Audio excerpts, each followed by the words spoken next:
पुण्यातल्या गणेशोत्सवाला सुरुवात झाली आणि पुण्यातलं प्रमुख आकर्षण असणाऱ्या दगडूशेठ हलवाई गणपती बाप्पा मंदिराच्या समोर आपण पाहतोय की आज जवळपास 31,000 महिलांनी अथर्व शीर्ष पठणाचा कार्यक्रम जो आहे तो आयोजित करण्यात आलेला होता आणि 31,000 महिला ज्या आहेत त्याच्या अथर्व शीर्ष पठण कार्यक्रमामध्ये सहभागी झालेल्या होत्या। आपण पाहतोय की पुणे शहरातील मोठ्या संख्येने महिला ज्या आहेत त्या अथर्व शीर्ष पठणाच्या कार्यक्रमामध्ये सहभागी झालेल्या होत्या।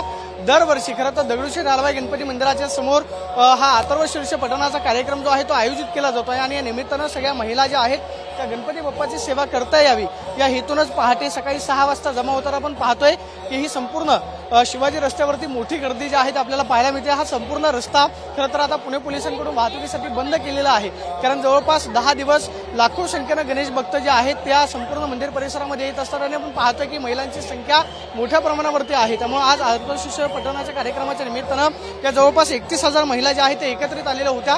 यंदा दगडूशेठ हलवाई गणपती मंदिरानं जटोली मंदिर जे आहे ते साकारलेलं आहे, त्यामुळे मंदिराची प्रतिकृती सुद्धा पाहण्यासाठी मोठ्या प्रमाणावरती पुणेकरांची गर्दी जी आहे तो होते। राज्याच्या कानाकोपऱ्यातून भाविक भक्त जे आहेत ते पुण्यामध्ये येत आहेत आणि आज अथर्व शीर्ष पठणाच्या कार्यक्रमाच्या निमित्तानं जवळपास 31,000 महिला ज्या आहेत ते एकत्रित आलेल्या होत्या आणि गणपती मंदिराच्या समोर आपण पाहतोय की 31,000 महिलांनी अथर्व शीर्ष पठण जे आहे ते केलेलं आपल्याला पाहायला मिळतंय।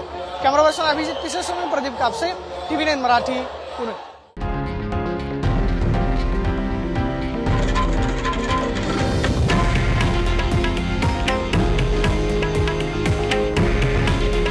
हे आहे देशातील नंबर 1 न्यूज नेटवर्क आणि आपण पाहत आहात TV9 मराठी।